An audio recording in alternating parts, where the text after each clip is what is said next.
Hey, what's up, guys? I'm Jaden Farquhar, independent science fiction author. I wrote the kind of book that I would want to read. And a few years ago, when I wrote Rocky Frontier, um, there was a lot I wanted to do in the scope of just a 300-page novel. But most importantly, it was about real discovery. A real sense of adventure, going out into space and finding stuff that people haven't ever seen before, you know? Um, and I had a few different inspirations, a few different all sorts of things, but I wanted it to feel closer to our world, not like Star Trek, which is more like optimistic, future technology is very impressive and very advanced.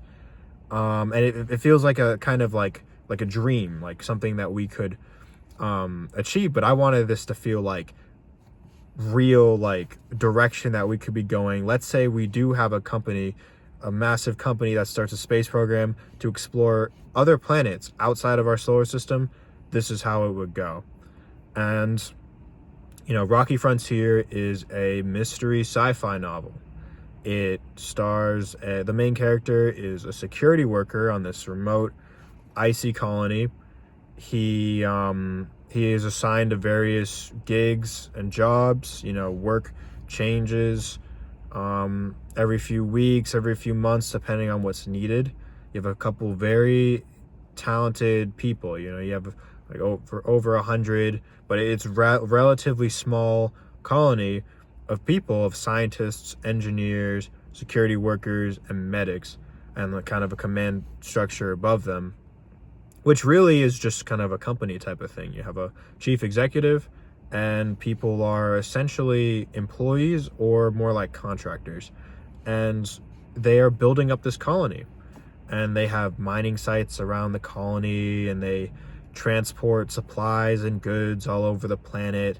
They have these powerful space shuttles that the pilots use, and they have these electric buggies. They're like these all-terrain land vehicles that can cross over the rocky surface. You have frozen icy lakes and glaciers, and the geography is just very impressive. And you have caves and caverns, and it's this planet, but there's no snow. There's no snow. It's a rocky surface.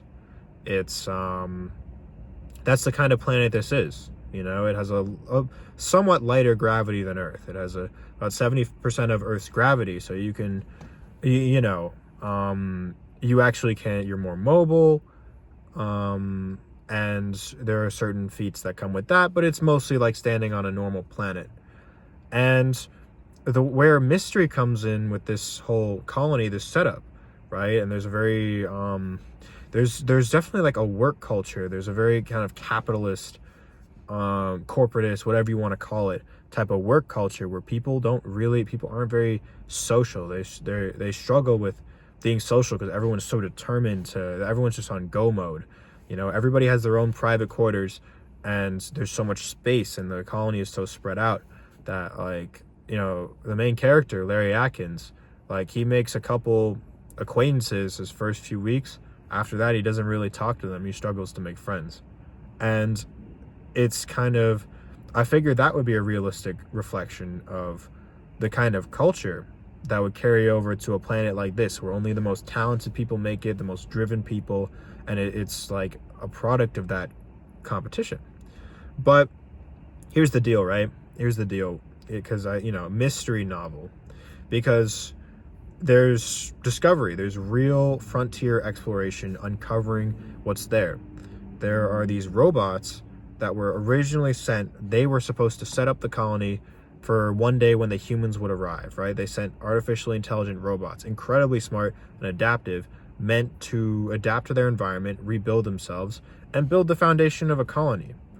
But these robots, they went rogue. And it wasn't even that they, over interstellar distances, it's very hard to monitor them in the first place, because the speed of light dictates, right? You can't control them. You can kind of they can message back and forth, but a message takes 7 years to send, because the planet called SO3 is 7 light years away. So these robots already had to be quasi-independent, but they completely broke contact. And they have evolved into something that is different. In the first chapter, we see the first instance of a robot, and it's nothing like the ones that they sent over. It's more animalistic. It's more, its features are more extreme. It's bizarre and it's aggressive. And these robots are just kind of a taboo subject on the colony, because they're kind of just a relic of the past, and usually they weren't really like turning up, but now they've all of a sudden started turning up. So this security worker, Larry Atkins, and his colleagues, he has to investigate and see what's going on with these robots. But there's also internal, there's intrigue within the colony, and there's a murder plot going on, or at least there are hints of one, and that's mentioned in the blurb of the story. And you'll see if you actually read the story what that's about. But Larry is wary of his coworkers too. Like, there is a sense of distrust already at a baseline level because of how I've set up this planet to be, but also because of and the work culture, and people would stab each other in the back to get ahead. But there's a general level of distrust that Larry has to deal with, and that's where the kind of psychological thriller aspect comes in. But I don't want to portray this to just be a cynical negative story, because what it really is supposed to be about, yes, there's danger, yes, there is risk, but that's what makes this space adventure so exciting. You don't know what Larry's gonna come across. You don't know what's going to happen.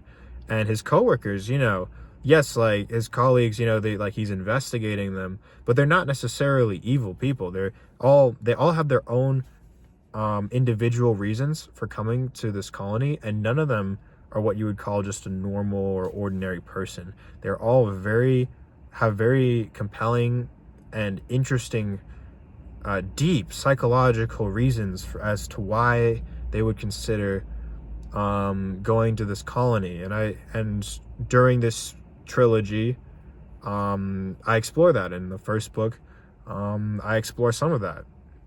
And so the reason why I called the book Rocky Frontier, and why you should read it, is because I wanted to write a story.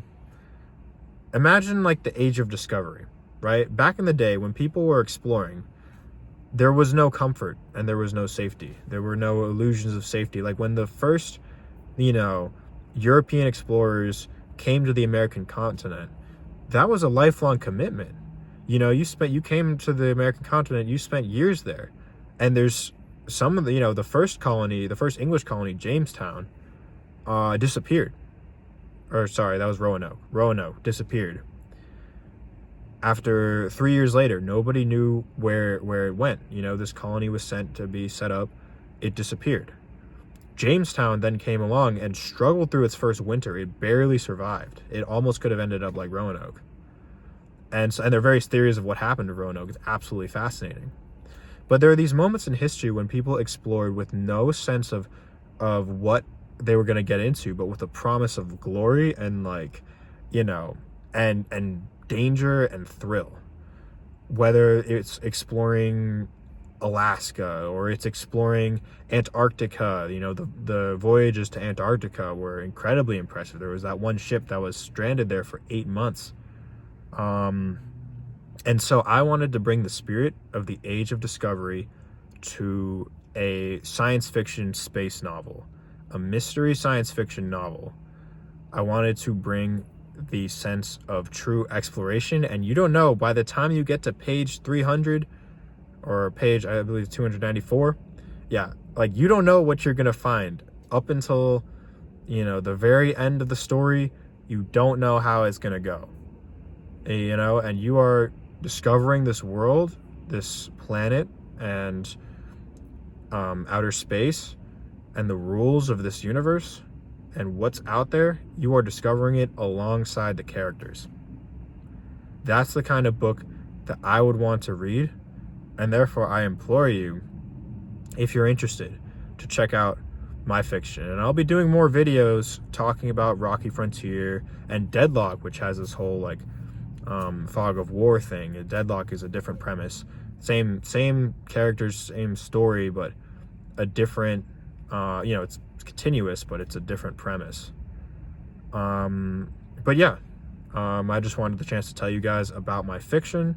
I'm going to be doing more videos like this, talking about my fiction, talking about what it's like to be an independent science fiction author, just trying to drum up some sales, just trying to introduce people to my book. And I really do appreciate the people who have supported me thus far. I really do appreciate them. So I want to give that word out. And I'll be talking about my opinions on general things, and all of that is basically going to go on this channel. So thank you for watching this video today. And yeah, subscribe for more content.